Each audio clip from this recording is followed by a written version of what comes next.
Jendearen joan etorriak ez du etenik euskal kulturaren erakusleioan.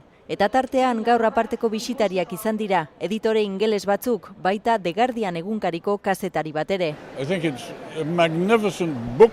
Txundituta gelditu direla dio editore britaniarronek, Erresuma Batuan ez baitute horrelakorik.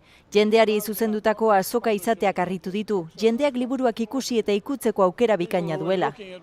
Etorri dira Durangoko azoka ezagutzera hemengo martxa, dinamismoa, euskal editore batzukin hitz egitera.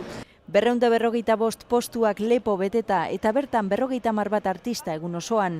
Idazle eta musikariak atsedenik gabe sinatzen eta beraien lanak saltzen. Konprobatuta dau, egileak bertan egon ezkero, hobe dala beti. Egon beharra dago, bai, azkenean produktua bakoitzak beria, baina hobetuko ez du inor zaintzen edo saltzen egia esan. Debaterako tokia ere azokan, mahai ingurua izan da euskal kultura bultzatzeko sostengu ekonomikoari buruz. Orduan askotan egiten duguna da dirua behar da, baino ez da egiten kudeaketa ekonomiko bat edo ez dago asumituta kudeaketa ekonomiko hori.